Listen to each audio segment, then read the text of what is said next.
All right, let's go. I'm going to double check, make sure that we're live and make sure that we're going swimmingly here.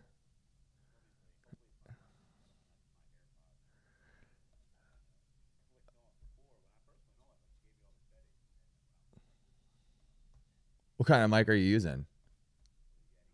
Nice. Yeah, let me see. Okay. We're going to go monitor off.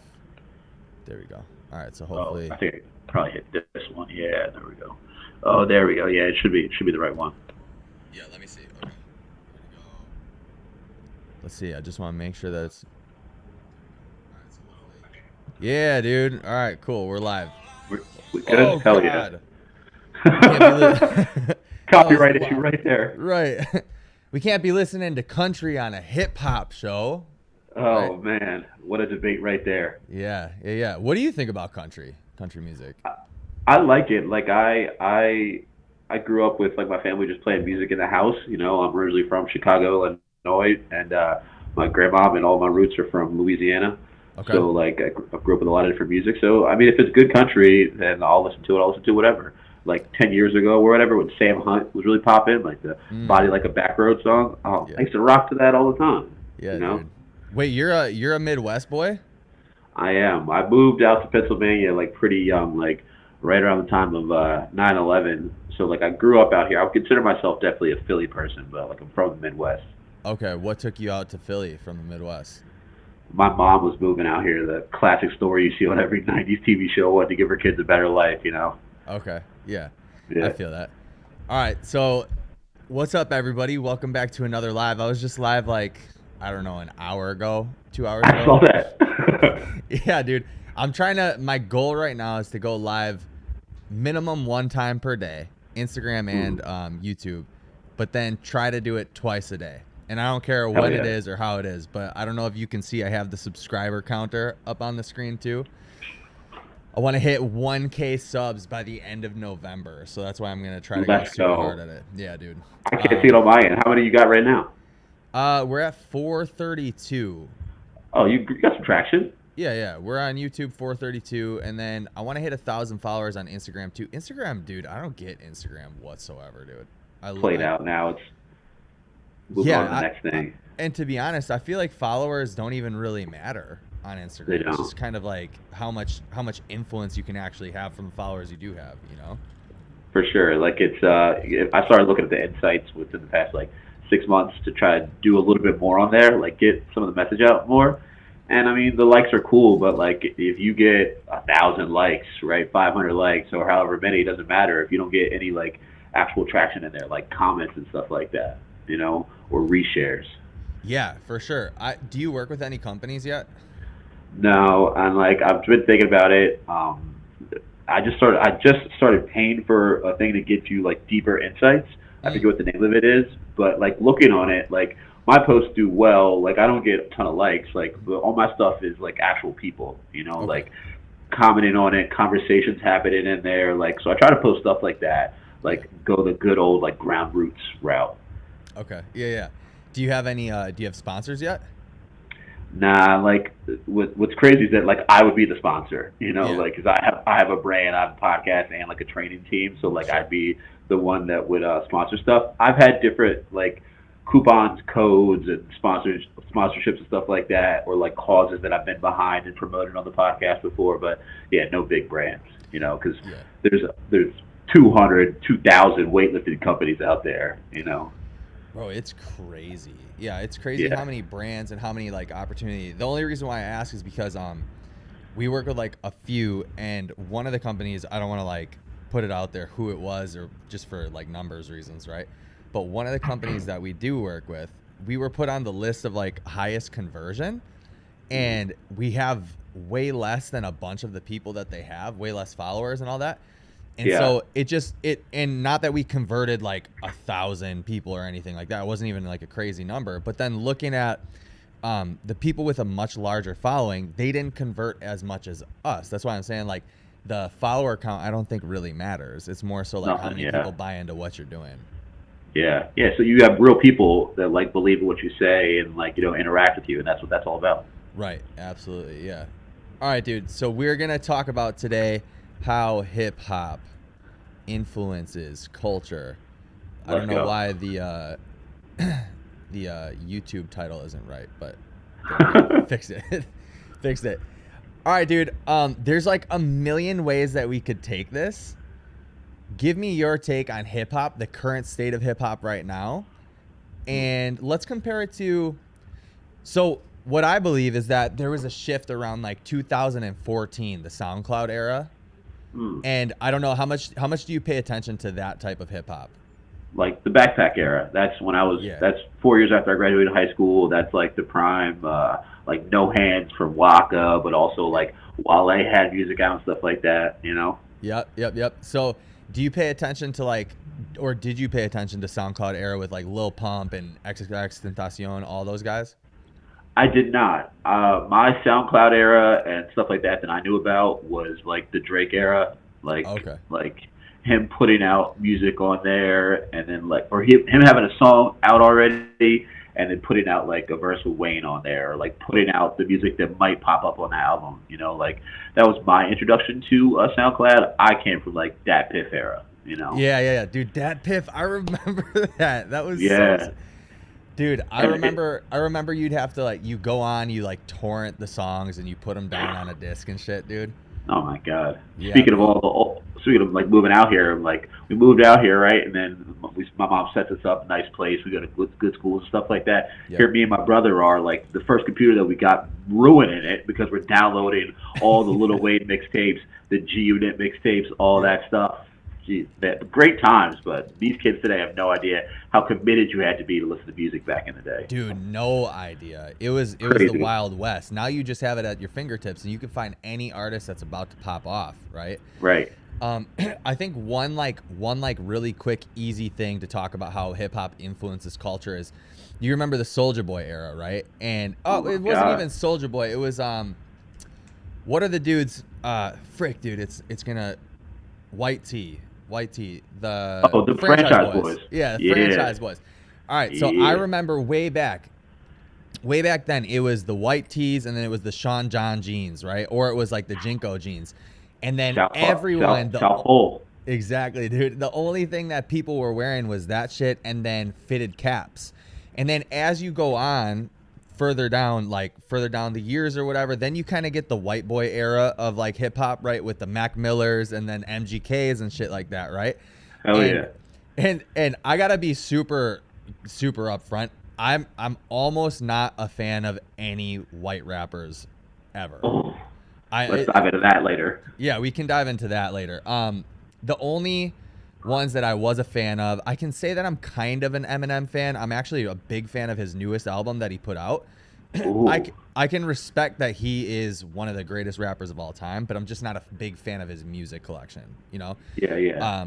But Mac Miller, I was kind of a fan of. MGK, I've become a fan of just because of like his pop punk stuff. Like I actually think it's like good. I think he saved that genre of music. So much stuff. But then we go from like the Franchise Boys, the Soulja Boy, and all that stuff, the baggy clothes, to now everything is fitted and almost super feminine. You know, like I think one way that hip hop heavily influences culture is just in fashion. I think that two things in fashion, hip hop and skateboarding, are the two things that dictate what's cool.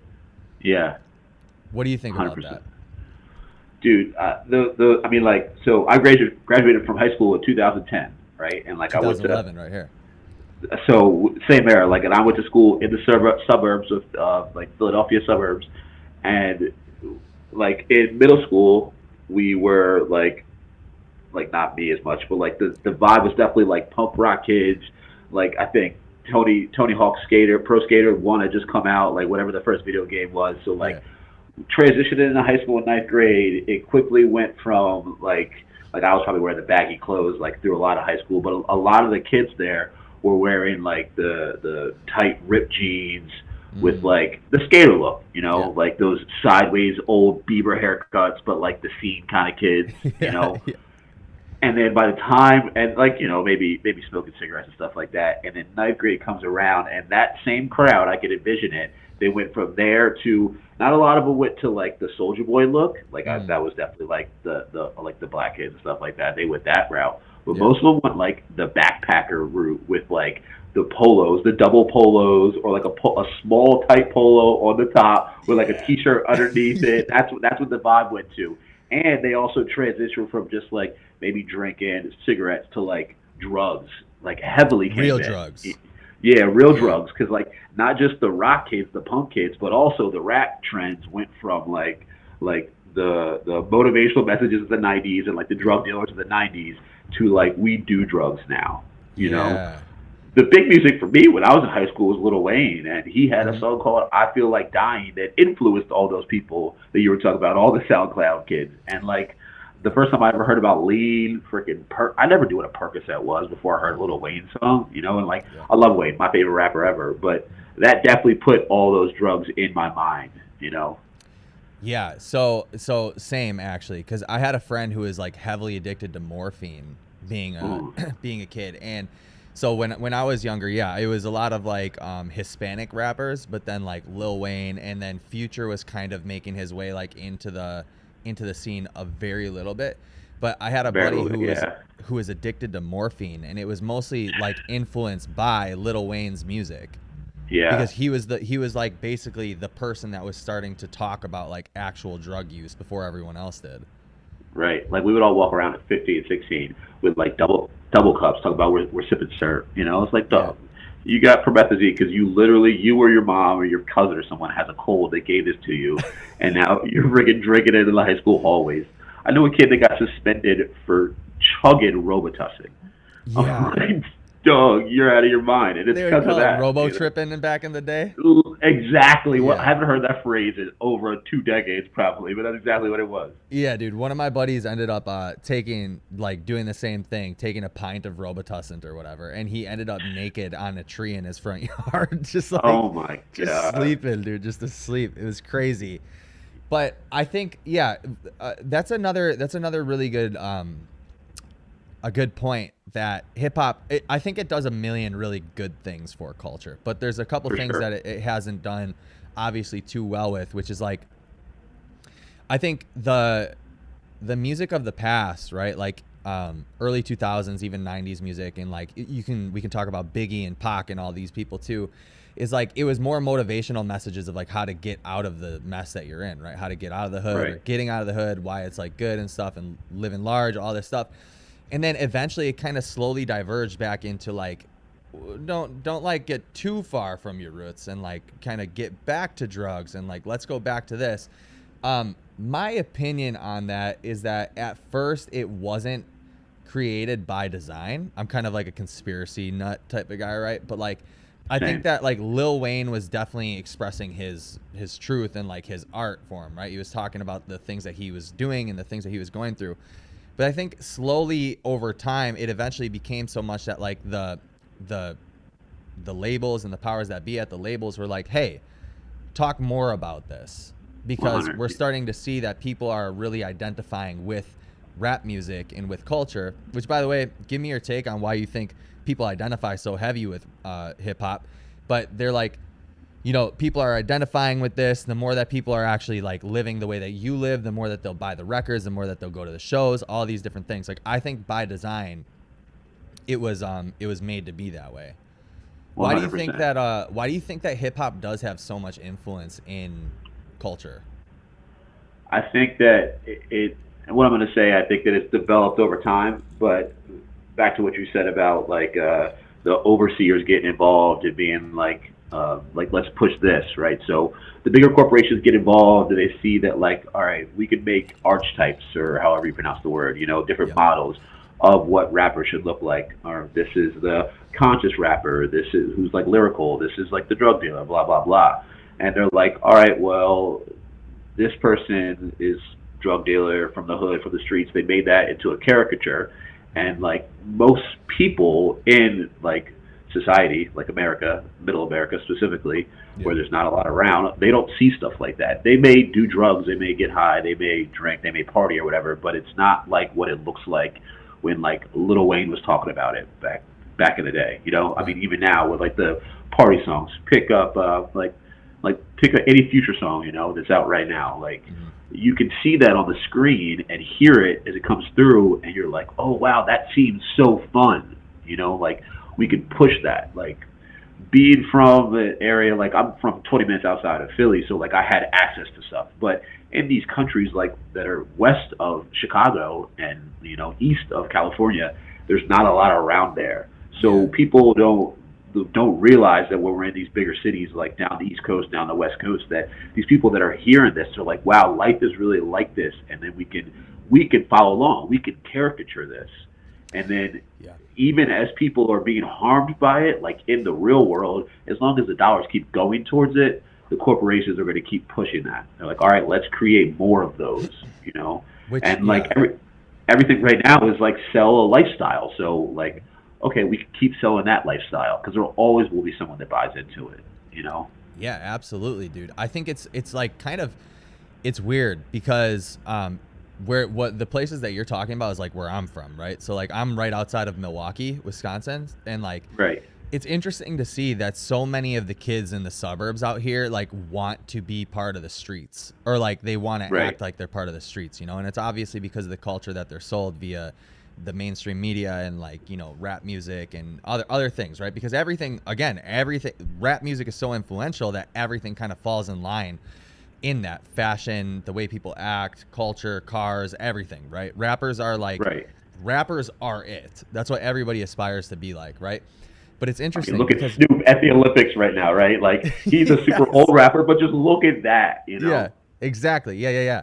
And so it's interesting because I see so many like clearly not street kids trying to act as if they are street kids in like a really affluent area, and like from like my history, my background, right? I come from like a really poor family. My brothers, I won't say too much about, that type of stuff, but I've been around the block or two, you know what I mean? Like I've been around. Right.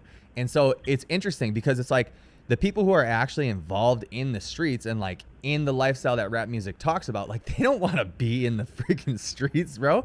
If you from struggle, you don't want to go back to struggle. Yes, exactly, dude. Yes, like you don't want it. And it's crazy because a lot of these kids will get themselves wrapped up in the street struggle, right? They'll like start using drugs just because they heard a rapper, because a rapper does it or whatever. Right. And to be honest with you, I attribute a lot of the drug use stuff to Future and his music. Right. So there's like, everybody knows this, or if you're watching or listening and you don't know who Juice WRLD is, or was, you're kind of living under a rock. But I was going to bring up exactly what you're about to say too. I'm glad you're about to bring this up. You go for it. So Juice WRLD, the rapper that sadly passed a few years back. I think it's been like, did he pass before COVID or after? Like within a 4 to 5 year time frame, something like that. Yeah. So I believe he was around my age, maybe a little bit younger. He did an interview one time, and I forget who was interviewing him, but he said that he did some drug. I don't know if he said specifically what it was, maybe drink lean, which is cough syrup for everyone out there listening, because he heard Future talk about it. Mm-hmm. Now, the other side to it, what I want to bring up is that there's a devil's advocate. Like people from the struggle, they grow up in a certain environment, and you don't know the other side a lot of the times because you are where you live, you are what you live. Future's response when his rollout for his next album was, I had no idea that I was influencing these kids like this. Yeah. Like I had a drug problem and I could have been over it for longer than what I portrayed. I just had no idea that I was influencing these kids like this. Now, whether or not that's true, I can believe that because I could just sit myself in a position where I'm like, oh wow, like I might have been saying stuff and the message not come across like the way that I meant it to other people. So it's like, oh, now we're really playing with fire. There's kids out there that don't know, and they may never receive his message of, I didn't know that it was influencing. Of course, I don't want you guys to get addicted to drugs. I had a drug problem. I don't want that. So that like opened my eyes to a lot when I heard both sides of that.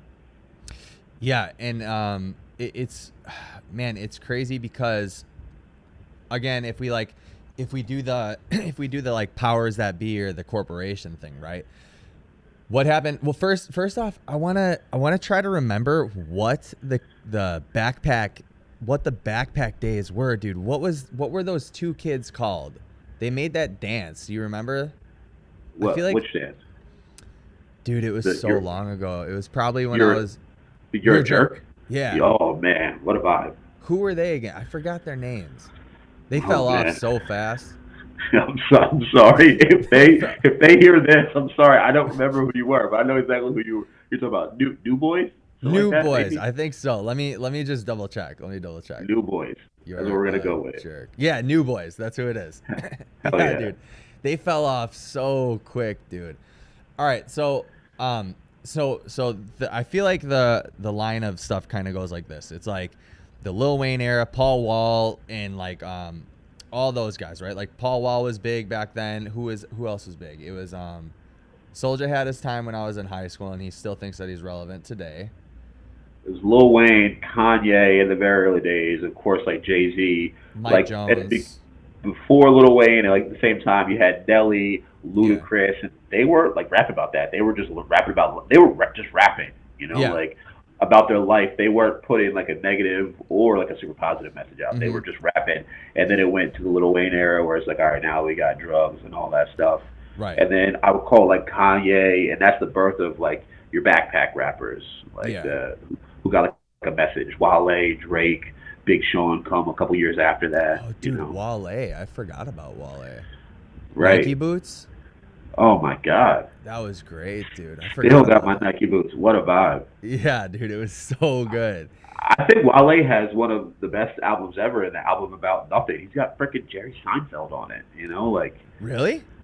oh my God, go out, go on your Spotify and listen to that later on today. The album about nothing. Like, you can't have a classic album. To me, this is my opinion. Here's a hot take for you guys. Yeah. You can't have a classic album if you don't have skits on your album. It's just music. It's a playlist if you don't Yeah. have skits. Dude, I think that the art of hip hop has been highly lost. Man, Like 100%. Yeah, it's like it used to be about storytelling, and skits were a big portion. Like I remember Dre's album when he would put the skits in it too, and then it would be then Eminem did it. Obviously, so many people were doing it at the time, and then now the art of hip hop is completely lost, and people are just kind of doing anything to get buzz, right? And that's where I think the rise of the SoundCloud rappers like Lil Pump and Lil Peep and XXX, all these people. Actually, I respect XXX a lot, but then I would say X. I heard about him through that, and he was nice though. yeah, he was yeah. I'm a big X fan. But then you had people like Trippie Redd, and it was all just kind of like there's no substance to it. Do you think though? Do you think like is it your opinion that there has to be lyricism involved with hip hop, or where does the art come from? One of the famous things that from Twitter, and they brought it back right now because of the whole beef thing, is that you put J. Cole on and the girls go to sleep. So I definitely think there is space, and it's important to have music that's not like super lyrical, like improve your day kind of stuff. Some things are just good for a beat, but like we got to put that in its own category. Like one thing out there that pisses me off, I love Eminem. Like helped me get through drug recovery and like a whole bunch of different things in my life. But don't be always telling me that Eminem puts out all these awesome albums. He did his big one with Recovery. I'll give you one or two more after that. But like all that stuff isn't slaps, because Eminem can make party songs too, as well as the other side. So no, I think that personally, the music that I listen to, I usually like stuff with substance. Yeah. I think it's definitely on the comeback right now. But on top of substance, I want you to rap well. I don't want you to just tell me amazing stories. I want you to rap well, or like I just don't really need to listen to you. I respect you as a rapper, but you're just not for me, Who's another example of somebody that you think actually raps well? Who raps well? I think the best rapper out right now is Kendrick, and then J. Cole. I think my favorite rapper, if you go on my phone, what I listen to most is definitely Drake, because he makes all of it. He does it well. He's the best artist on top of being a good rapper. Like he puts out stuff. And I think that, let's just go into the beef, because I want to say this. The reason that Kendrick won the beef to me is because he did what Drake is normally so good at. Drake is normally really good at making you believe the character in the diss.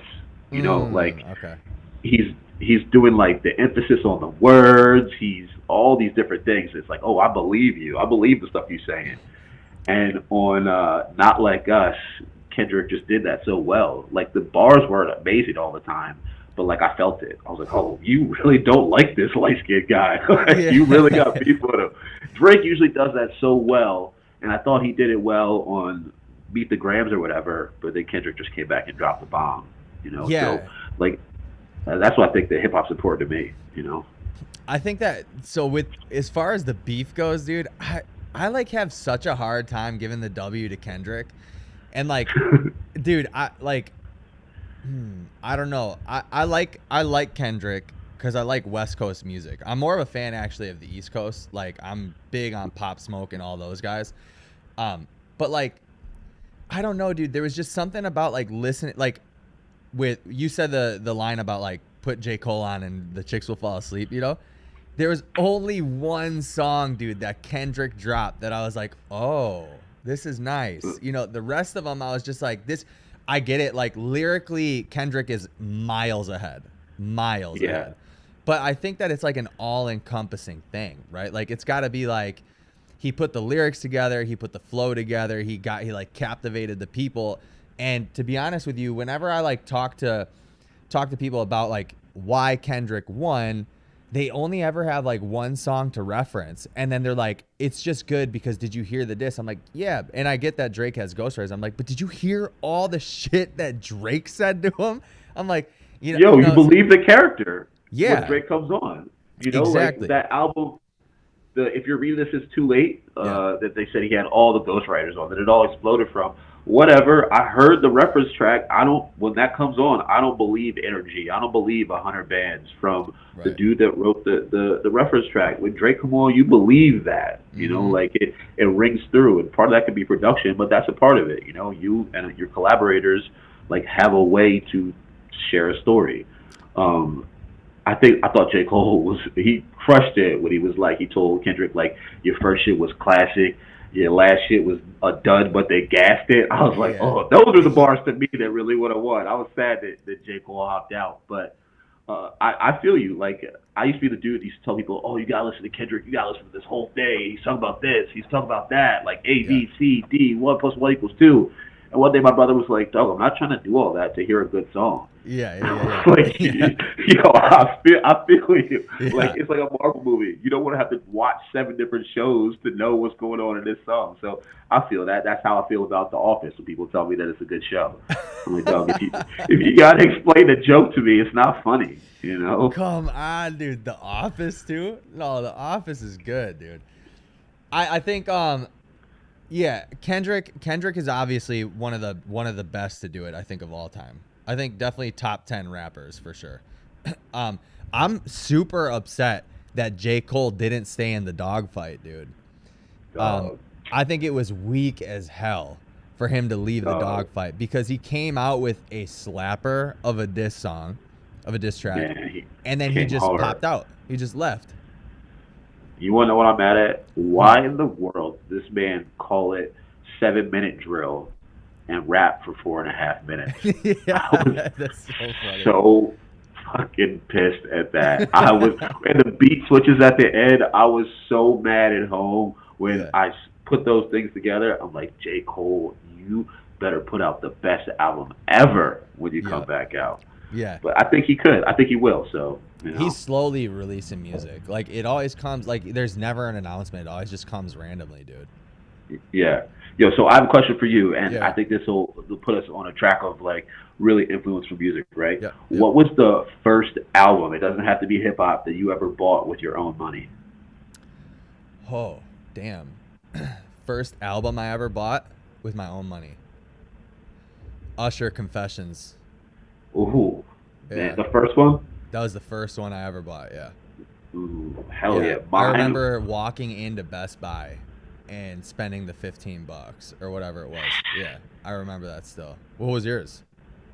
Mine was Get Rich or Die Trying, the first album that I ever bought. 50. Like, went to the store, had the money, Get Rich or Die Trying. And at the time, like, the rest of the world probably knew, like, the adult world probably knew that it was a classic, but, like, I thought it was really good. Looking back now, that's, like, one of the best albums ever, Do you think, so getting that album, do you think that hip-hop and 50 had an influence on your life directly? For sure. Within the next, like, year, 18 months, I probably sold weed for the first time and thought I was in that life, Like, I was probably 7th, 8th grade, like, honor roll kid, like playing sports and stuff like that. And like I could still, when the song comes on, I can still hear it. This is from a mixtape, but he had like a song that he said like, "If I'm around, there's guns in the area." Mm. I went to a nice school in the suburbs, but like that got in my brain. I'm like a tough guy that could go sell drugs and do all these things. Um, and that's not their fault, you know. Like I was just easily influenced. But Yeah. hearing those things, it put something in me at that time period in my life, you know. What about like the music or 50 himself? Or well, at that time there wasn't really like interviews going off. Like you probably didn't hear any interviews from 50 at that time, right? Very little. They had the What beef DVDs and beef videos, if you remember those. I don't remember those. No. Oh my God, that's the only thing I used to watch. They used to have straight like VHSs, like movie, like documentary style, and they would document all the different rapper beefs. I was Oh, like, dude, 50 is the king of beefs. yeah, that's what I'm He saying. It would beefs be with all 50 and everybody. Eminems. It would be great. It would And be great. he's the greatest at it, dude. Um, Yeah. so what about that album do you think you identified so heavily with, or what struck you? I think that as a freaking, how old were you at the time? 14, 15. When you're building your identity, I didn't have one and I didn't know how to like build my own. And I just started caricaturing what I saw, like on screens and, you know, stuff like that. I came from the classic single parent household raised by my mom. My older brother was 7 years older than me, and he was getting in trouble on his own already. Like his was more because he grew up in the lifestyle, but just started picking things up. You know, you see something, yeah, you want to be like that. It's like, oh, 50 Cent's really cool. Got shot 9 times and survived. Like you want to be the toughest person possible. You know, I'm gonna try to go be like this. Yeah, so your brother grew up in the life, but you didn't. Oh yeah, so we moved out here when I was young, but he's 7 years older than me, so he had over a decade already around like our huge family, and still had the connections. When we moved out here, he was already like in high school, about to graduate. You know, so So what brought him into the lifestyle? I mean, more of like what people actually live, right? Like you grow up in it and you think this is what you're supposed to do. Whereas I didn't have that. Like I grew up in the situation. My mom goes to work. I see people at school working, like doing their jobs. Areas that we came from, it's more of like, I'll say this, like when you come from low income areas, the government wants to, we're talking about the conspiracy things, the government wants to keep you there because they can make money off of giving you money, Yeah, you know? 100%. So in those areas, you tend to not have jobs and you seek other means, right? Mm-hmm. So he grew up around people that did that, so you start doing that, you know? Yeah, dude. I remember there was a period of time where like we were like broke, and I always say this because I'm not really like I don't want to put out there exactly what I did, you know, but like, um, definitely nothing like that I should go to jail forever for. Let's just say that. But like, but yeah, I can identify with that a lot. Like it's like you're super broke, so like, and your parents are struggling. They can't really like provide a lifestyle for you that like you want, and you don't feel safe as a kid. So you're like, well, what do? I gotta figure something out. So whether that's stealing Right. and then reselling, or if it's like robbing, whatever it is, like, you try to figure something out. Do you feel like, because your brother, was in life or whatever, and then you get influenced by 50, do you feel like there was some sort of outside influence where you're like, well, now I gotta prove myself because my brother's doing all this stuff or whatever. I'm starting to listen to this music, so now I gotta show that I am the tough guy, like you were saying before. Oh, 100%. You know, I wanted to live up to that. I wanted to have that identity because, like, to me, it's like, I mean, what else am I gonna do? You know, like I have, like, I remember we moved, switched high schools between the time that he went and when I went to high schools. But I knew some of the older kids, and I would hear them talk about the reputation of my older brother. Mm. And you go in the rooms and you hear what the music they're playing. Like I remember one time he snuck me to a party with him because like he had to watch me and freaking he wanted to go to this party. And we're literally there, and the cops about to raid it. We're hiding in the like back room. You know, it's one of my earliest memories. How old Like, were you? man, probably 11, something like that. Like right around that Damn. time. Yeah, like we lived in a little like apartment cul-de-sac, and like one of the someone's like in the back of it. We walked there like at nighttime. You know, they're having a party, whatever. I'm just like hanging out with the young kid, like, and freaking you see the red and blue lights outside. and like, oh, everybody get down, we're gonna hide behind this window, literally. And what's crazy is that this changed my life for a long time. After that, when I go to be 17, I'm at a party and freaking cops go to raid it. We're hiding in the upstairs bedroom, and I'm like, I'm looking back on what I went through when I was a little kid, dog. And I hadn't even drank because I was smoking at the time, like, Yeah. and that was it. And I got a underage, like possession of alcohol just for being around minors with the alcohol there, you know. Yeah. So like, oh man, like, and I remember sitting like there, like, I should have learned, like, from that situation I had when I was 10. But look how cycles repeat themselves, you know. Did you get into a lot of trouble growing up as a kid? Not to this time, but we're talking about with the music, right? Like, I was a good kid, and I slowly started to seep off in like high school, you know. And then like the summer between like 10th and 11th grade, I dove off the deep end. Yeah. You know. Okay. Yeah. So when I was younger, and I like go back and forth with this sometimes. I'm not sure if it was like due to or like a part of me listening to certain music. But dude, I got into so much trouble when I was younger. Like I was in and out of courtrooms. I'm not even kidding. Every other weekend. I never had that until that party. I never been in a courtroom until that party when I was like 18, 17, somewhere around there.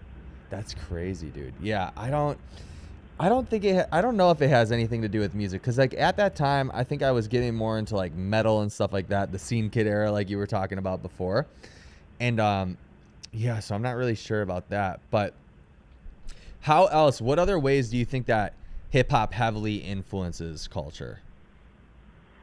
Man, so like it's become like culture, you know. Like I was talking about this with someone the other day. Like CrossFit used to be a subculture, right? Like that's what attracted to me. And like hip hop used to be that same thing. Like not everyone like just listened to it. Like the biggest stars, not everyone listened to. You know, like you may listen to Nelly and stuff like that, Ludacris, but you don't really listen to Jay-Z. But like everyone knows. Like the beef with Kendrick and Drake, like it was a huge thing, a huge concert out in California, you know.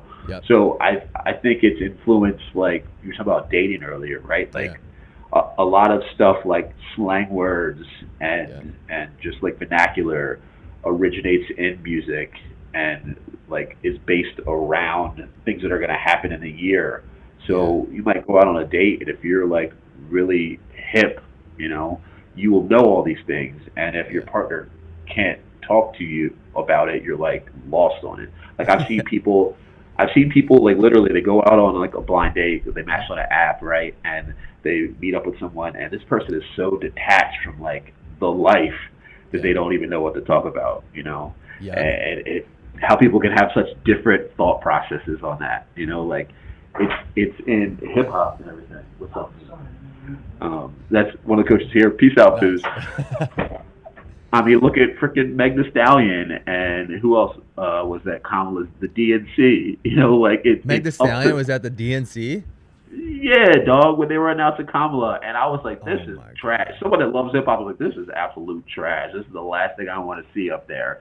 And like when Obama was in office, like he had all the rappers in there. You know, like he puts out his list of music every year, which is basically just like these are people that have endorsed me or people that like I might want to endorse me or to show that I'm cool to the kids. So it's like everywhere, you know. Like Trump bought freaking was it Uzi? No, Kodak and Lil Wayne got them out of jail so they would endorse him. Like it's everywhere. Kodak is on Trump, dude. Kodak loves Trump. It's crazy. I mean, dog, if you go get me out of 100 years, I'm gonna love you too. Yeah, for sure. Dude, so yeah, I can definitely relate to what you're saying a bunch because, you know, Heather and I started dating probably like, man, what was it? We started dating 3-ish years ago. We're coming up on 3 years. And I work with a lot of kids. So like high school age or even like younger. And all of them are engulfed in the hip hop culture because hip hop is culture, right? So it's like the only music that's promoted, like really the only good music besides country, which is, you know, popping off somehow now. But there's all these like slang words, right? And so Heather would slowly come around like my clients or whatever, and she'd start hearing people say like fire or lit and all this like just like, you know, dumb shit. And then she'd be like, what are they saying? You know, like, what are these kids saying? I was like, oh, wow, you really don't get it. Like you actually Right. don't get it, you know, like because she doesn't keep up with hip hop. She doesn't listen to hip hop. And then some of the stuff that I was talking about with dating before is like, you know, I think that hip hop has basically been the reason for the OnlyFans culture, and you know, like stripper culture, and like all like promiscuity. Let's just say broad umbrella promiscuity, right? Right. And so it's the thing that's kind of popularized it, and it's so foreign to Heather because she doesn't listen to hip hop or rap music that she doesn't get any of the things that I like sometimes will talk about. Like, you can't trust this type of girl because of this or whatever. Or I'll be like, you know, I'll say things like that girl isn't like that girl, like she can't be trusted because she says this type of thing. And like, there's certain traits that you can kind of pick out from like women and men too. Don't call me a misogynist. You know, based on habits and stuff. But a lot of it is influenced by hip hop and the things that are said in hip hop, like Meg Thee Stallion, or what's that? Sexy Red. Like like, dude, it's a big red flag to me if they're saying shit that Sexy Red said, you know what I mean? Or if they're like posting shit about Sexy Red or Meg Thee Stallion and shit. And Heather like just has no clue.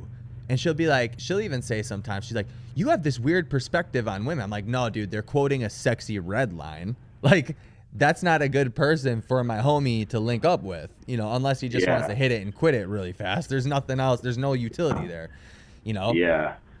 The sad thing about Sexy Red is she got in the game, maybe talented, and like that was her, and now she's playing a character of her, which is the negatives to me. And other people don't see that, you know, like you might bring on some of the attributes of Sexy Red, but you didn't live her life, so now you're just the attributes without any of the good, right? Because everyone learns about their past, they learn from their past, the mistakes, whatever they had to live through. So you're just picking up her attributes without any of the lessons that she had, not to freaking get deep, you know. And that's the J. Cole thing, you know. Well, no, but that's important though, right? Because like 100%. Because of how much hip hop actually does influence culture, right? Like all the things that encompasses hip hop, it's like, yeah, but people don't necessarily want to hear that. And I'm not sure if people actually don't want to hear that, or if it's like made, or if it's by design again, right? Like, so I don't know anything about Sexy Red's catalog like at all. Does she actually have good music? Bro, you asking the wrong one. I know the pussy pink, the booty hole brown. That's all I know. That's all I know too. Those are the words. And like I can speak to the same thing as you. You just brought to my mind like people being so far removed. This is like a similar thing to like the hip hop conversation. Not exactly, because I don't want to just badmouth hip hop. But my girl has a neighbor, and her neighbor came over one day knocking, saying, "Can I view your camera? Because we have security cameras outside." And because my ex broke into our place and stole my designer bags. And I'm like, man, we went outside, talked to him, blah, blah, blah. Afterwards, I was telling my girl, like, I'm going to be honest with you. It's a certain type of female that has her ex break into her place and steal her designer bags. And as we learn more and more about her, I was like, she's fit in that character a little bit more. Usually that person is involved in some kind of nefarious behavior. I'll put it that way, you know, like, because like legit people don't think of stealing other legit people's stuff, like to put it simply, you know. So like she's not as influenced by the hip hop culture as I am, so she didn't think about that. She was like, oh, this person must be like on the up and up. And I'm like, nah, that's not what's happening, you know. Yeah, no, for sure. Like character discernment is not there, for sure. No. Yeah, dude. I think, man, we could go. Do you know anything about the red pill? A very little bit. My weightlifting coaches sent me like a 2-hour doc. It's like all about it, and I'm like, I don't have time to dive into this. Like wait. So wait, the men who like are in the red pill, like that, the dating sphere. You know anything about that? No. Tell me a little bit. Okay. I just know the red pill that I know is like essentially like the I don't know, like the Matrix kind of thing. Like people just living in a different kind of society while we're all inhabiting.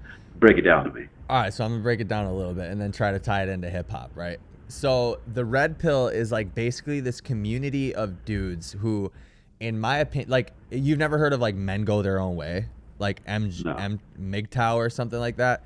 I don't know what my old business partner told me about MGTOW a long time ago, and basically from MGTOW, the red pill branched off from those guys, and these are basically dudes who talk about dating dynamics and like what women you can trust and what traits and how you should always put yourself before, like all this really weird stuff that dudes who didn't get laid in high school say, you know. And it's masculinity roles, that kind of stuff. Masculinity roles, but like one way to look at it. Yeah, kind of masculinity rules, but also saying like you should, like, you never commit to a woman, and like you as a man can have multiple partners, but she shouldn't have multiple partners, and like previous history too, like you can have multiple partners, but she can't because she's a woman and that's like her value or whatever. Like this term high value man, whatever, right? Okay. But it's Andrew Tate kind of stuff. Got it. Andrew Tate, dude, I like Andrew Tate though. We could talk about that like for hours, why I like Andrew Tate. He's like just so good at captivating attention, but his deep message is really good. But think about Andrew Tate, but did not get laid in high school, super nerdy. Yeah, and then they grow up and they become the millionaires, and they become the dudes who like make six figures, and now they just like swear off all women and treat them like dirt, basically. But what I think is like interesting is that rap music is starting to kind of take a turn in that area, or either that or it's like heavily influenced that, because rap music, the dudes have always talked about like, you know, having multiple partners and sleeping with a bunch of chicks and like, you know, getting rich and stuff. And now there's this group of guys that are doing that. But what I find even more interesting is that I think that rap music is actually causing a divide between men and women, because now we're getting the hip hop female artists coming out and saying you're a boss bitch and you don't need a guy and all these different things, and like telling girls to like hoe out and don't tell your partner about like, you know, the fact that you're seeing other dudes or whatever, all these different things. What do you think about that? 100%. I mean, we talked about Meg Thee Stallion. She had all that independent woman stuff and how she was the baddest bee out there. And then after everything that went down, like, I don't want to talk down on anyone, it was afterwards that she put out the mental health song, you know? And like, oh, I'm really going through a bunch of shit and I need my man to lean on, you know? And someone had to go to jail because they were all portraying a lifestyle and your feelings got hurt in the middle of it. So, I think are you talking about Tory and Meg? I mean, yeah. The background of that is that they were an item, and he was also sleeping with her friend, and then they got into an argument, leaving a party, and shots got fired. I don't know the specifics of who shot the gun. People hint at it. It was the other girl that he was sleeping with, and that they were both jealous, you know. And then she puts out a song 2 years later when my man's in jail. Like, not my man, like I know him, like I'm rooting for him, but like my homie's in jail, talking about how she's going through struggles, she's got night terrors. Like, well, yeah, well, where was all this before? Where you was telling us you was good and you was the bad thing and you was gonna treat these dudes how they treat you and all this stuff. Like, I think one of the worst things, this is removed from hip hop, is that when people are hurt and instead of healing, they just pass the hurt on. Like, oh, I'm gonna do bad now. Mm-hmm. It's like, well, that just is gonna make you hurt longer, make other people hurt, then they go pass down the hurt. Like, I 100% agree. And when you started talking about this, I was like, oh yeah, one of the big ways that I was influenced is that when I was 17, I thought that all dudes are supposed to be pros at sex right away, like have all these chicks that was bagging on a regular, have a whole Rolodex, all this stuff. I thought that was just regular life, you know. On the Rolodex. Literally, that's what I thought, you know, and rap music had people walk around thinking that every dude had like the 16-inch, you know, John. Like, like then you grow up and be like, oh nah, like this is real life. Like, these people have relationships and stuff like that. Yeah. We talked about Wale earlier, and my man changed his life and got married, like locked his girl down because on that album, Wale got a song called The Matrimony. Like. Mm-hmm. And my homie said that was one of the first times that he heard relationships talked about in a positive way, where it was a partner and not just a woman next to you, you know? Yeah. So it can influence both ways. And I love the transition that's happening from the guy's side now. I think it sucks when the messaging gets lost on the women. I think that, like what you were talking about earlier, that the overseers, the top people that got all the money, like, they pushing the message to the women, like, hey, you don't talk about your boyfriend, your man, your husband, whoever it is. Talk about all the side dudes, you know?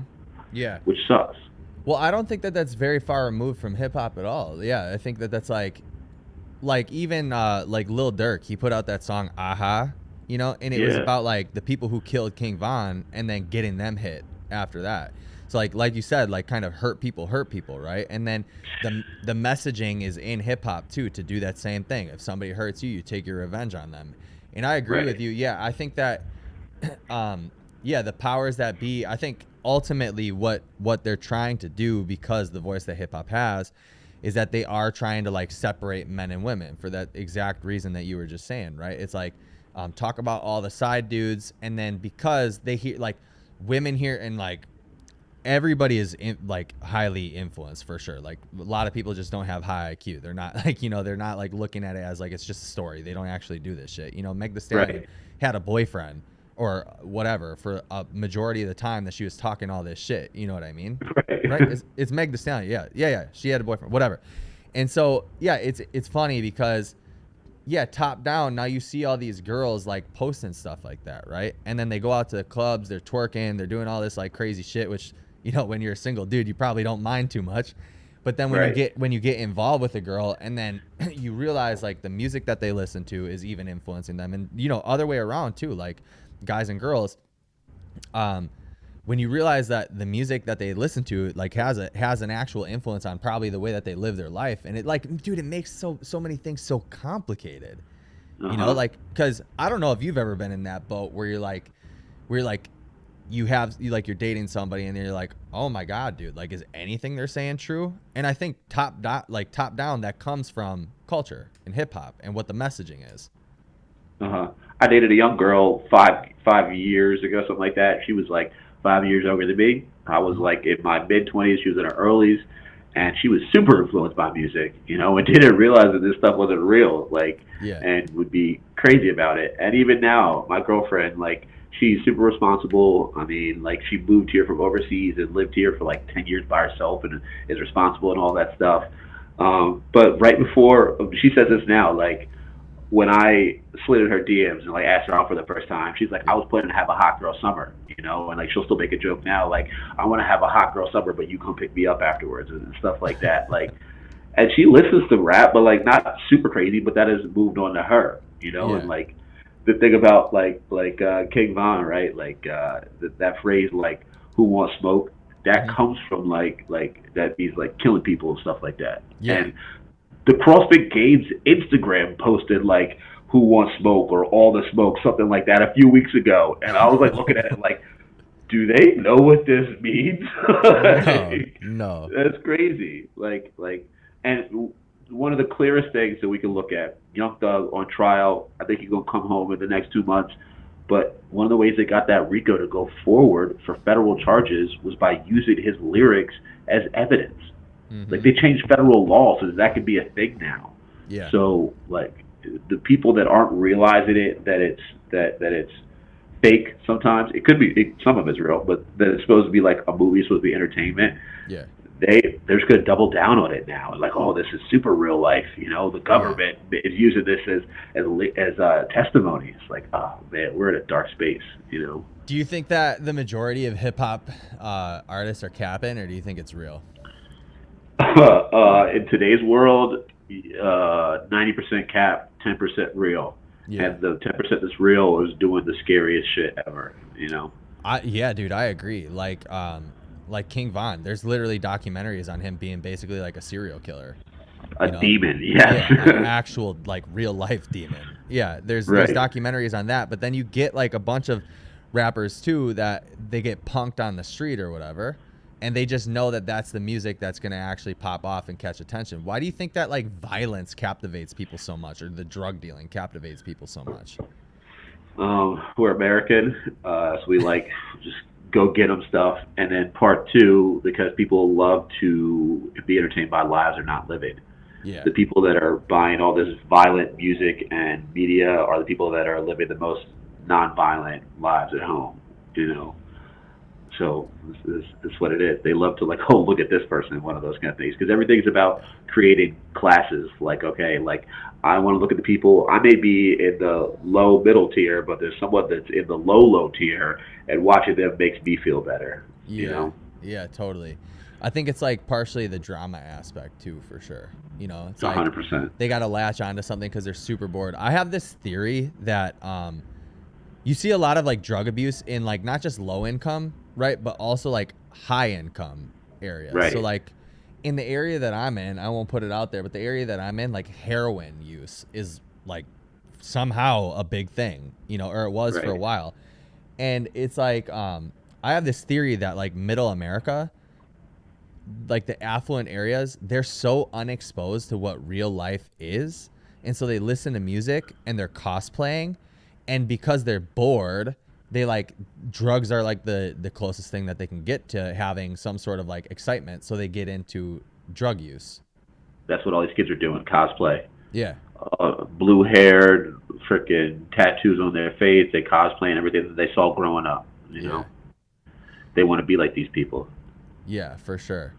How do you think? Ah, man, there's so much to say about that too. Like, do you think that that's a good or a bad thing? Let's go there first. I think it can be good to have people you look up to.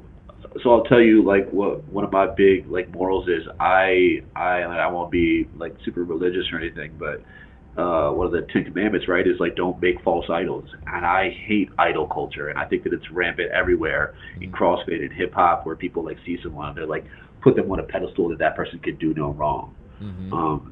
So when people create these idols, they put them in a spot, and they're like, I want to be just like that. And no matter what they're doing, it can't be wrong because like nothing's bad happening to them, Mm-hmm. and that person could be faking, you know. But Yeah. now you're trying to chase behind it. So everyone out there, don't like you gotta like idolize yourself, you know, something like that. Like idolize people that you know in real life, and even at that point, like don't ever put them on the pedestal. Know that everyone's flawed, you know. Yeah, for sure. I'm a big believer in God, so I say pedestalize God, and then yourself comes Right. next. You know what I mean? That's what it's supposed to be, and I believe that we're all created in His image, right? So like we all supposed to be like God like. So you praise yourself. Don't praise like some idol that's next to you.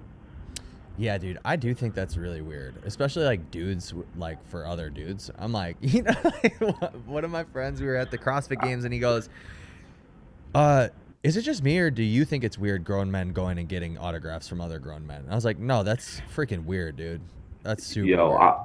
I'll go out on a ledge. I don't like come at anybody. Like, cool, you have a fan. Like, I get the experience, stuff like that. But I think that's odd for. I think the reasons that people do it are odd. Like, oh, he works out really fast. You see him on Instagram, and you want his like autograph. Like, all right, what? Yeah, like, what experience are you leaving with? You know, like, and especially because CrossFit does such a poor job of creating the narratives for people. You know, like year round. So like, I'm like, what are you really invested in this person? Like, You said that's so good, because that's a question that we can shift the conversation to CrossFit for a little bit if you want. I think that's so freaking strange, dude, that people, and I don't know, I guess it's like it's a sport or whatever. I have a hard time calling CrossFit a sport. Like I have a genuinely hard time calling it a sport because of the reason that you just said, like they're exercising fast. You know what I mean? So I'm like, what's very sport like about that? I don't know. yeah. But You were at the I'm games also- this year, right? They Yeah. they make it at the games. They make it like more sport like, you know. So Yeah. there's that. I think the experience is sport like, but I have a hard time being like, yeah, you're a sport person. You know what I mean? I don't know. It's weird. But anyway, yeah, I think it's weird too, because we watch like other men go up for autographs from other men that work out. Like they're doing the same thing that you do in a class. Like why are you getting up and taking Yeah. selfies? And you know, I've met a lot of these higher level athletes too, the elites.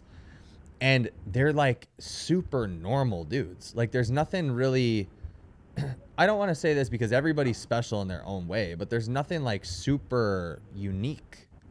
Yeah. You know, they're all I, like robots. Oh man, I hate that part. We need a whole other podcast to talk about. Like, I need some sensationalism in CrossFit. This, for example, one of my friends loves Roman. I think he's really cool. I like the like identity they've created for him or whatever, the goofy, super hardworking guy. But one day we're talking about it, I'm like, asking her why she loves him, and she's like, he's an underdog. He's overcome so much, and this is before he even competed that last year. This is when he was still trying to make it to America. And I'm like, well, what has he overcome? She's like, he's from such a terrible area, like the life that he had to live, like growing up. And I'm like, what do you know that I don't know? She's like, well, he's from Russia. And I'm like, what does that mean? She's like, he's from Russia, Russia. And I'm like, they look at America the way you're looking at Russia right now. Yeah. And afterwards, she's like, oh, I guess you're right. And I'm like, okay, you can love Roman still, but like, you have just created this whole narrative in your mind that because he's from Russia, it's this terrible area where Putin's blowing dragon fire at him all day and making him work the mines. Like, I promise you, this man was over there winning competitions and living a pretty good life. Like, like what are you making up about him? Dude, if you ask him, he probably loves Russia. Everyone from Russia loves Russia. They're They are like super nationalist, which is something that's super weird about America is like everyone hates America. I guess the more like left-leaning people, I don't really identify with a side of politics, just for reference to anybody that's listening. I don't really identify with any side of politics. But so if you're going to cancel us, don't cancel us for that. We don't care about who cancel for something else. Cancel me for hating women or something like that. But no, like America's like the one country that doesn't take a lot of pride in being American. Like my family is from Mexico, like actually from Mexico, and they all identify as American, dude. Mm-hmm. Like people who like move here from actual third world situations, like they freaking love it, bro. I don't get it. Right. I don't understand. Land of opportunity, right? Yeah. That's what it is. So.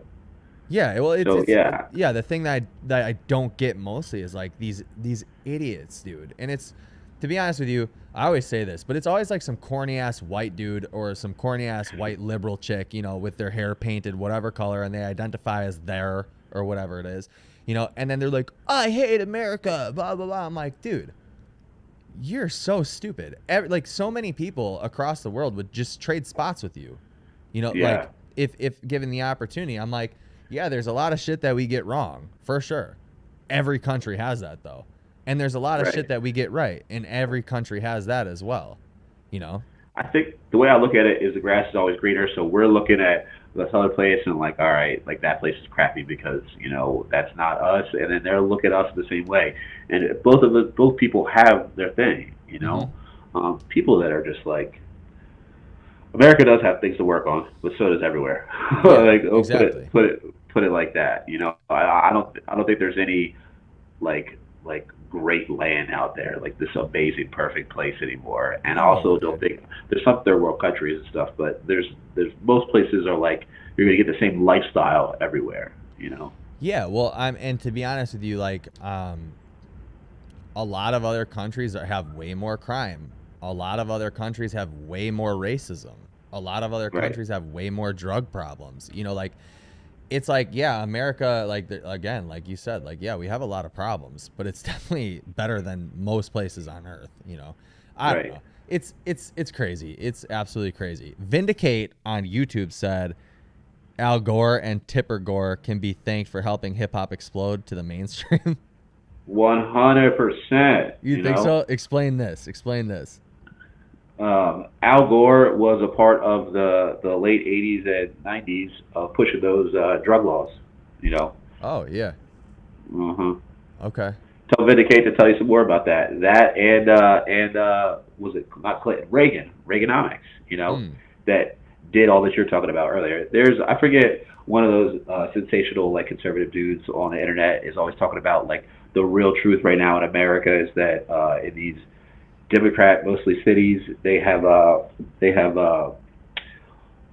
made it so that there's no fathers in the home, mm-hmm. and like in areas that it's like a 40% two-parent household, then the crime is at like 80%. It's like crazy like that, So like the government pushed crack laws, so that frickin' the families got split up. The families get split up. More crime happens because kids are being raised with no father.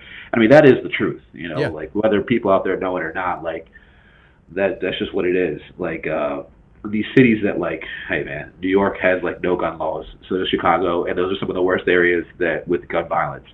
Because like when you make something completely outlawed and there's no good people with guns, then the bad people are the ones with guns. Like if you Yeah. can't go legally purchase a weapon, then only the bad guys are going to get them. Yeah. So there's all that nonsense mixed in there, right? Like in the early '90s, this is back to the whole culture thing. The early '90s, like they were destroying the Snoop Dogg, Dr. Dre tapes, like NWA, like people that like started off as gang violence, but they were telling you, let's move on to do other things, like let's build up our neighborhoods, you know, because Dre Yeah. from early on was like, I'm done with all that stuff. That's why NWA broke up. To now, Obama has freaking rappers on his like 2 Chainz and T.I., like people with felonies on his like list of music that I want to listen to. Freaking So T.I., bro. Yeah. one of my favorite rappers ever, you Yeah, know, same. but like my man had like more guns than small countries Mhm. getting off an airplane, which is a felony, you know, like Yeah. Yeah. so it's crazy. Like my political beliefs is that the government's playing in our face all the time. They pay both sides, the good guys and the bad guys, tell them to go to war, and then let us fight it out in the middle. You know? Yeah, hell yeah, dude. I'll do you one a little bit better than that, dude. I believe that there truly is an Illuminati. Oh, You know? believe it's got to be out there. You Yeah, know, dude. like, Yeah. like I mean, like every year we do a fantasy league because we have the money and we like this thing. So I can believe that there's 8 dudes out there that freaking they're like, all right, we got a couple billion, we can make all these people go crazy. Let's do that. You Yeah. know, like this is about hip hop. Hip hop is music in general is owned by like 6 people. Yeah, dude. Like- Yes. All the different genres, all the different labels, all the different things are owned by like 6 people. And that's a mini version of the Illuminati right there. Yeah, and you know who is right about that and they like crushed? Kanye. Kanye, dude. Kanye crazy ass. Kanye Kanye. is hip hop Hiller. That's who he is. He is hip hop Hiller, dude. Yes, for sure. Hip hop Hiller. Dude, but oh my gosh, talk about influence in hip hop, right? Because when Kanye came out and he started talking about I'm not gonna say the specific race or anything like that because I don't want to. I don't want Yo, to. don't do what he did. Right, The I'm clip still- you talk about is my favorite clip, yo. I'm still building up my platform, Kanye. When I make $1 million plus, then I'll help you out with this one. But I'm not gonna say what kind of doctor it was. Right. That's my favorite clip ever. yes, I was just watching. Did you watch that the secret interview with him and Candace Owens that she just released? No, I didn't, man. I was watching Candace with Joe Budden. I haven't watched Candace with Kanye. Oh, yet, so. Joe Budden, dude, what a dork. Do you like Joe Budden? I'm listening. That's one of the reasons I got into podcasting. I like how dynamic he is. I disagree with him a bunch on like every topic, but yeah. His he's okay. So obviously he's like a big like figurehead in the hip hop space, and he has been. You know what I mean? Right.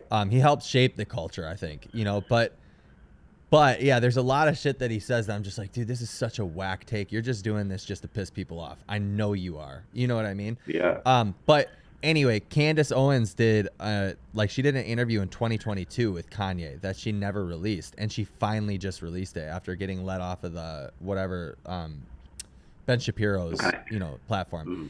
It's really good, dude. It's really good. And like Kanye, yeah, he's crazy, but like you can also see that he does think with a clear head. You know, so like what's funny is the shit that he was saying about the specific race, right? The what kind of doctor race.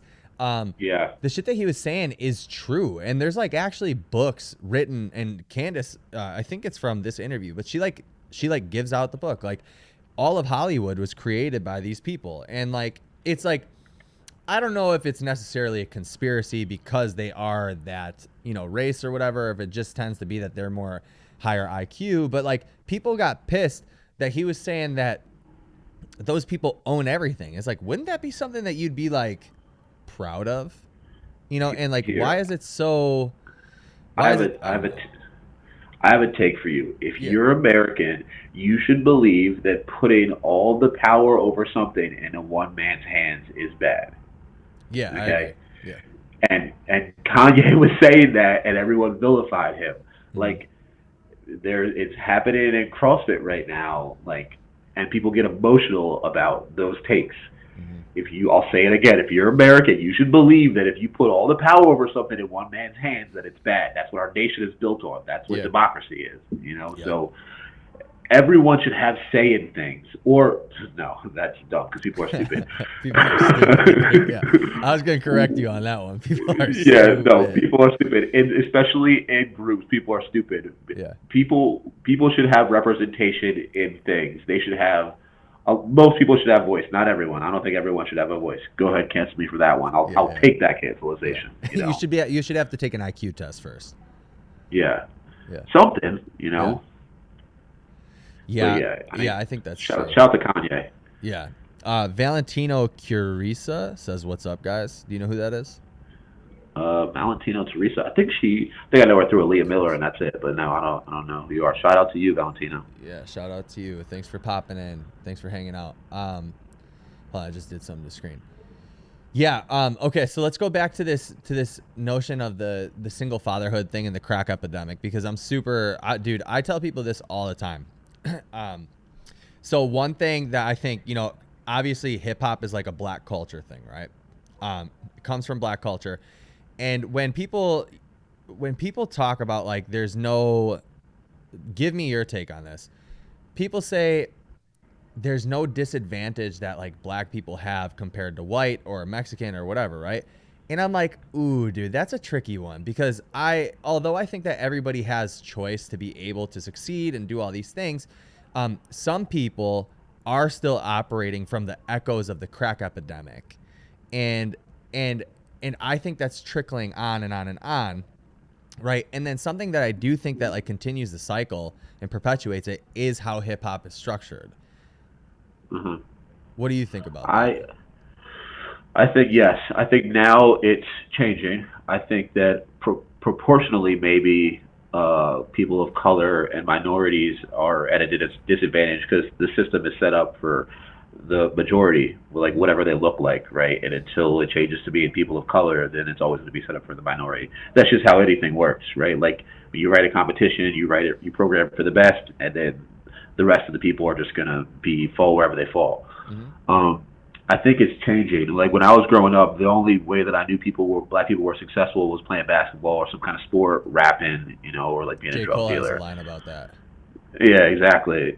So I completely agree with him. I think he's just a few years older than us, so that's just how it was.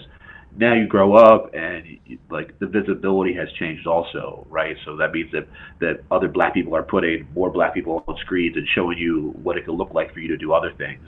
Yeah.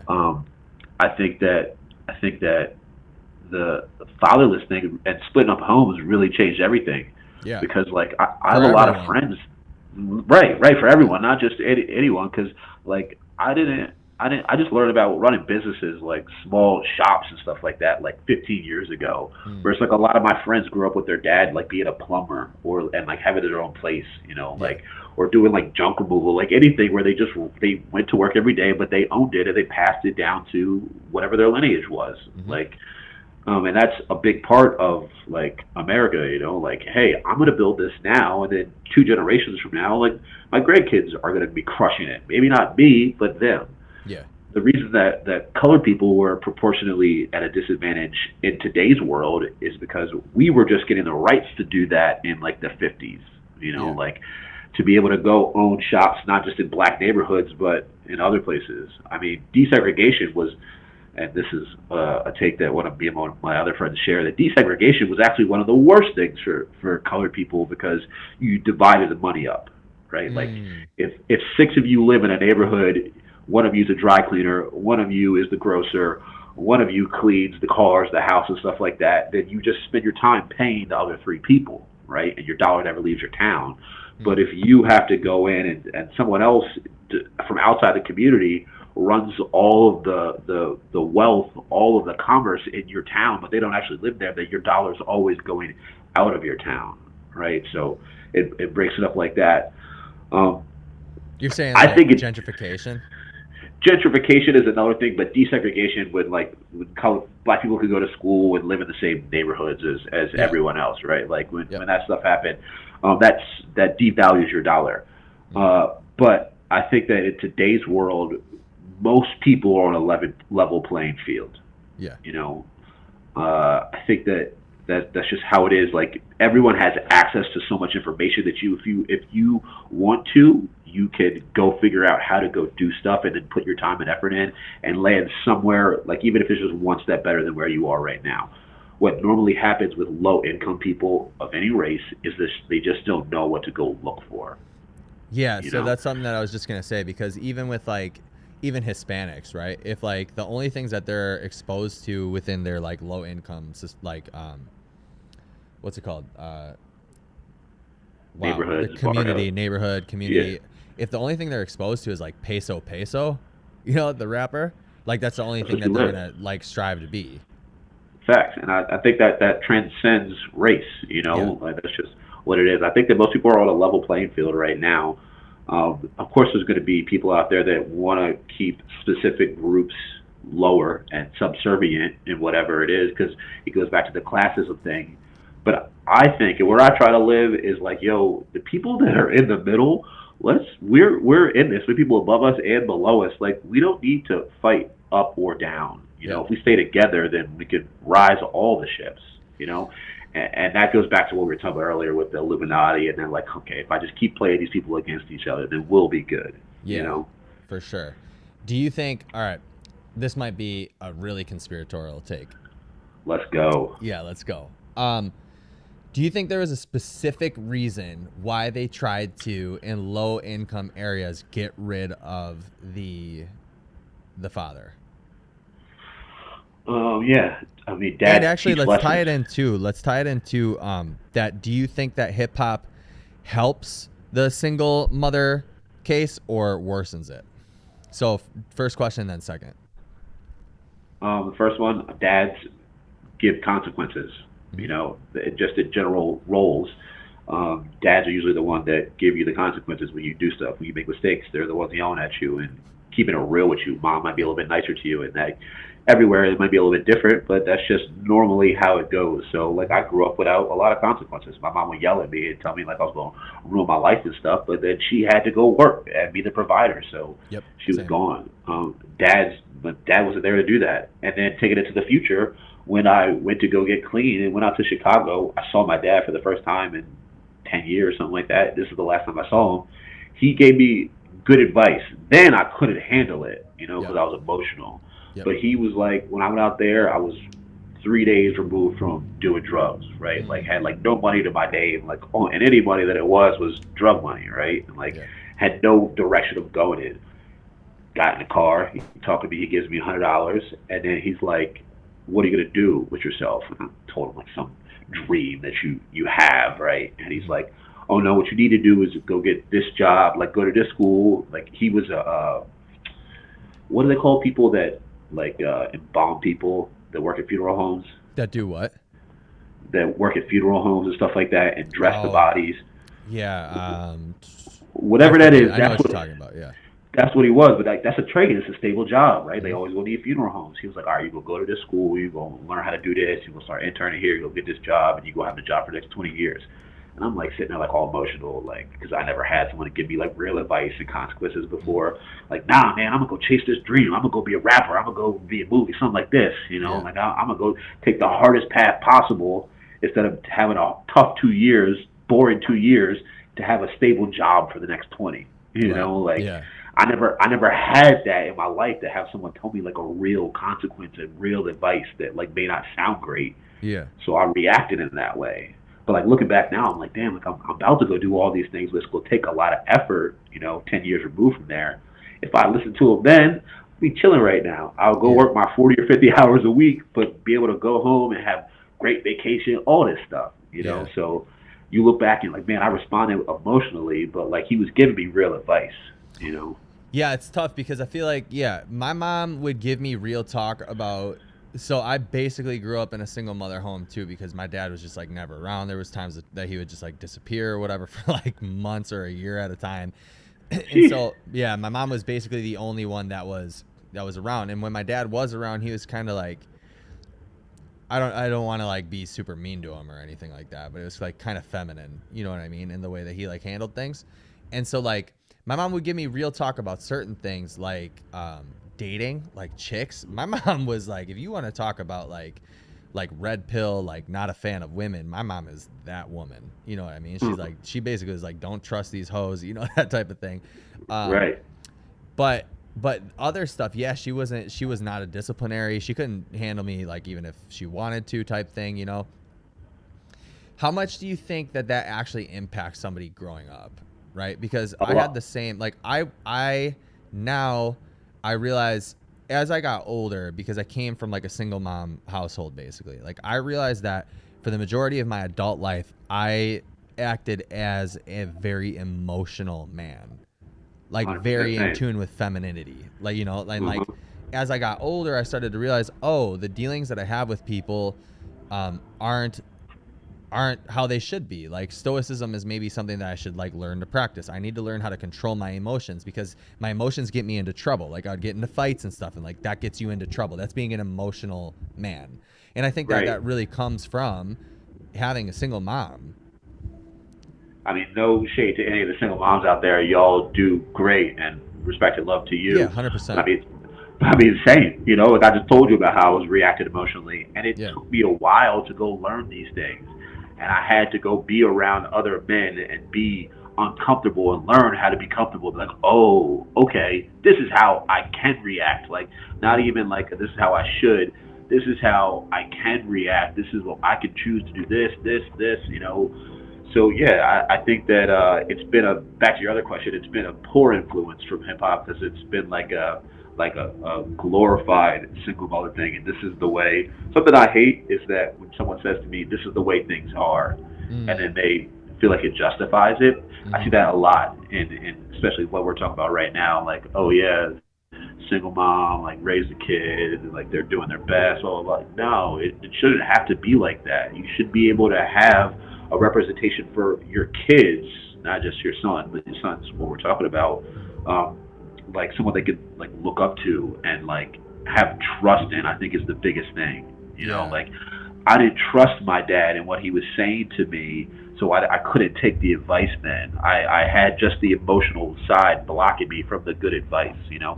Not saying that I wanted to go work at a funeral home, but like I wish that I had been like a little bit more minded like that back then. Like, okay, I'm gonna go get this job. I'm gonna work this to set myself up for 10 years from now. 10 years from now, I'll be able to go make all these moves. You know, my mom was too busy struggling trying to keep us afloat to put herself in that position. You know, and that's what we saw. So that's what we mirrored. Yeah. So I wonder too, like, I wish that hip hop would like start taking the direction of like the guys, you know, the men in hip hop, because of how influential it is. I wish that they would start taking the angle that like it's not just about having baby moms. Like you said about Wale, like he made that song or whatever, and that's like shining a good light on actual, you know, matrimony or, you know, marriage, stuff like that. Like because of how influential it is, like I just wish that they would like kind of, you know, let's talk about like good, healthy relationships. Yeah.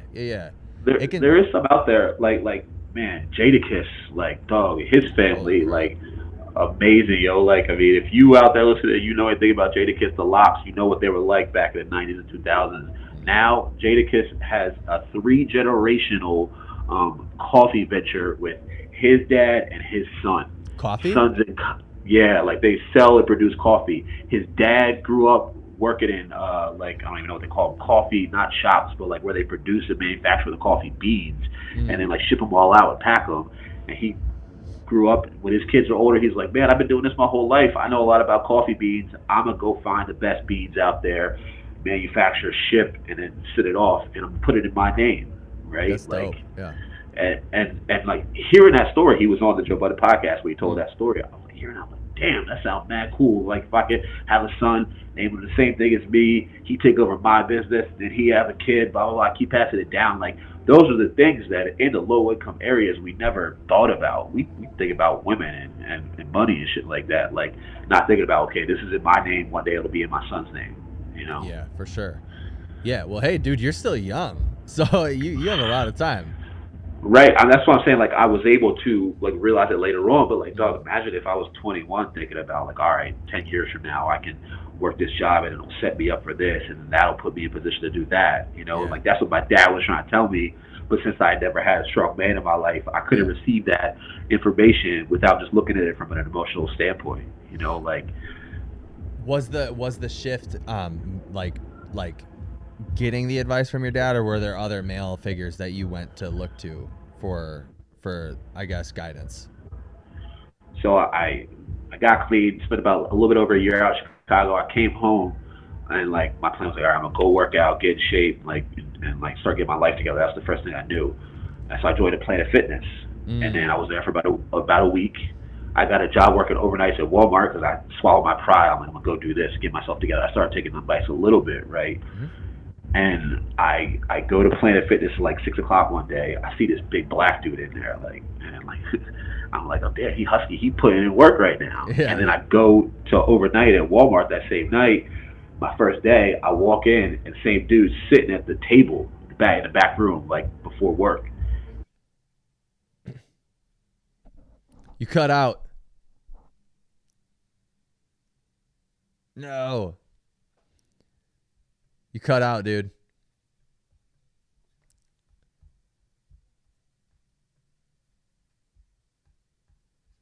Oh no. Shoot. Frick. Oh man, of course. Dang it.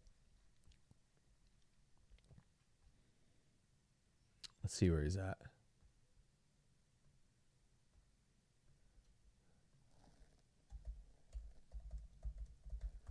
I wonder if his phone died or if he was on his computer.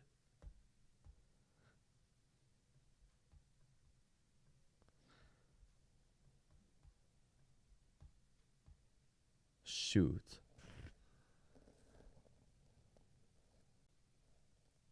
Oh, man.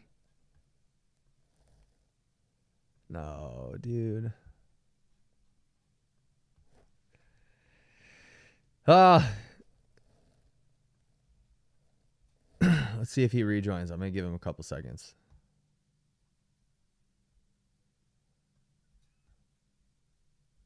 Dang, bro.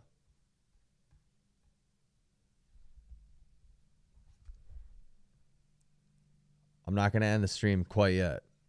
There might be a chance that he pops back in.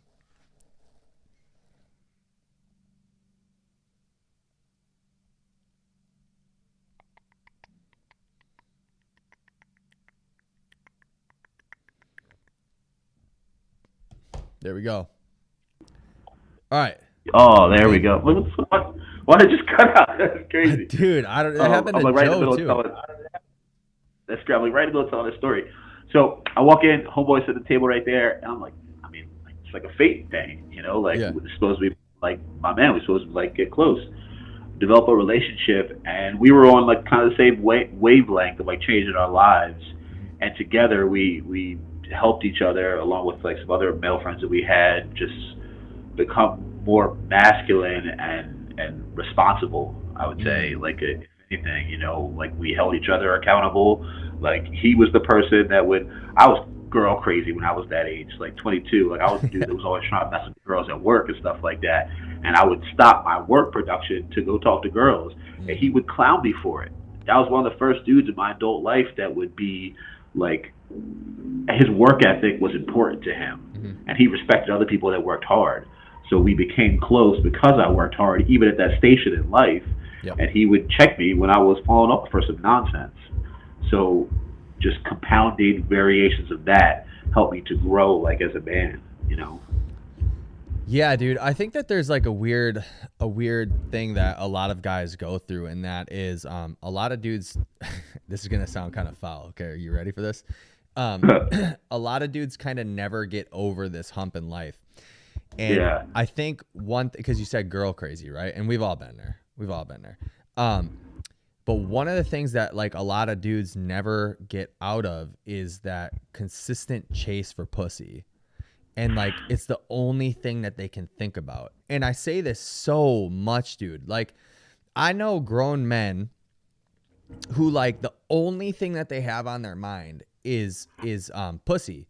And I don't mean it just in the sense of like just chasing tail and like trying to get laid and all this stuff, but I mean it like in the sense of like the only thing they think about is like keeping their significant other happy, or like making sure that like they don't do anything to upset them because they're scared that they won't get laid or get a blowjob or something, you know, later on.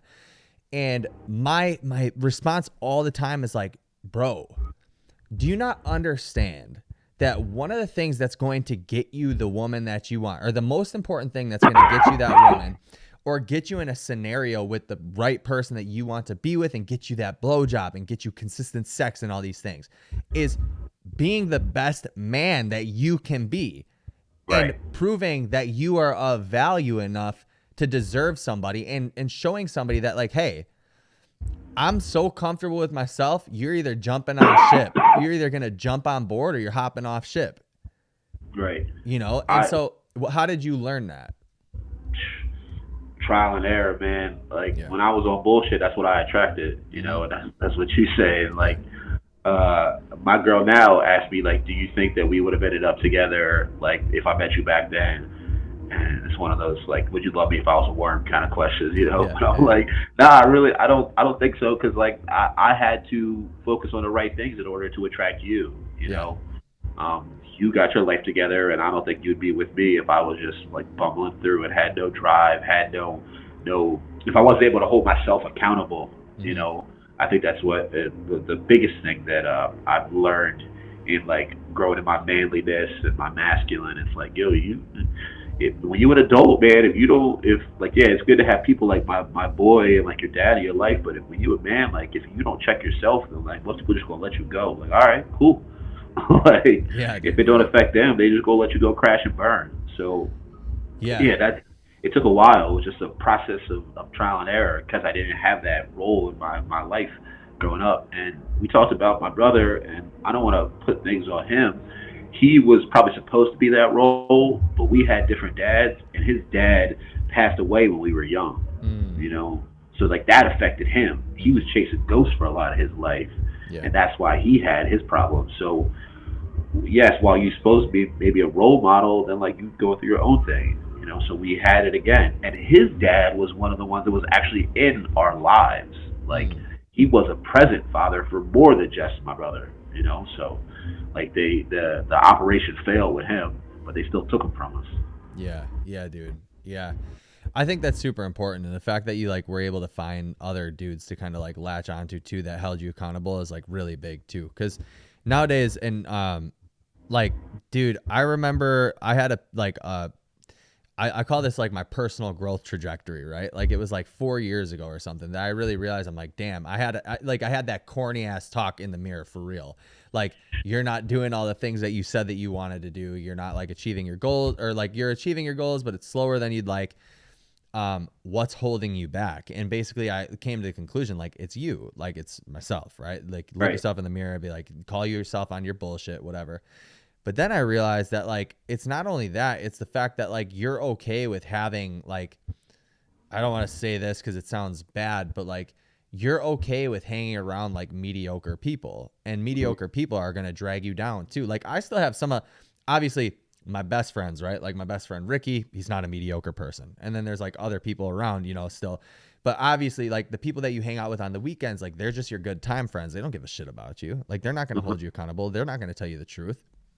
You know, I think that's super important. So like I've always said, like, it's better to be in no company than bad company.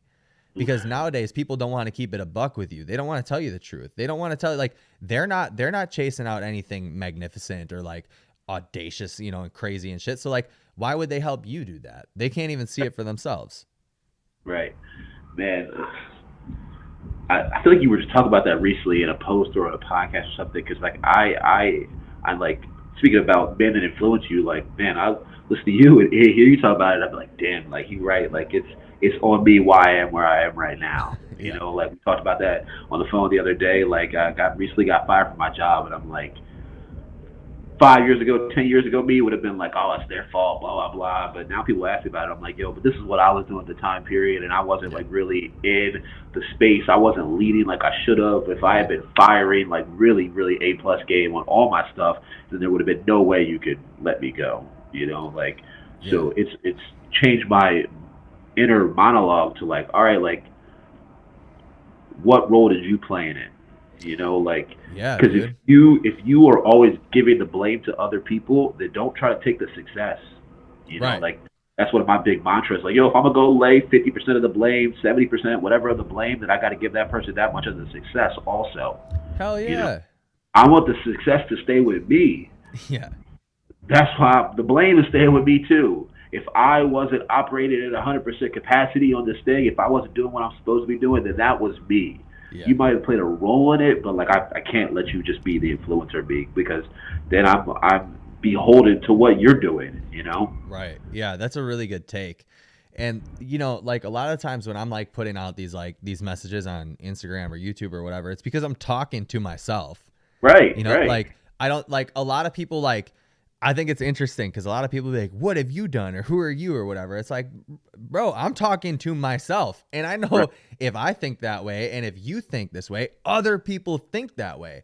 And Right. sometimes it's just got to be like there's just one message sometimes that you might say or I might say or somebody else might say that they're really speaking to themselves, but it hits somebody else and that like causes a little course of action to change, you know? Right. But I agree with you, dude. Yeah, taking extreme accountability for everything, right? Like I had one of my best friends, my old best friends was like a business partner of mine, right? And he like keep it G, he did me super foul and he like, you know, screwed me over or whatever. But I had to like take a genuine like look at myself and think about like what did I do that like may have caused him to make the decision that he made. Right. You know, and then I came to it. I was like, oh, you're too pussy to just say what's on your mind because you're like trying to save his feelings. That's a trait that you have that probably came off because like now you're irritated with him and you're like causing, you know, you're like having attitude with him or you're just like, you know, acting like an asshole towards him because you're just not saying what's on your mind because you haven't expressed what you want to say or how you're feeling.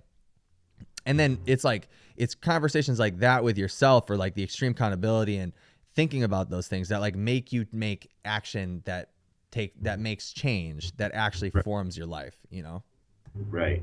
We delay so much and don't take action because we're like leading with the emotion, you know, 100%. which sucks, man. Yeah.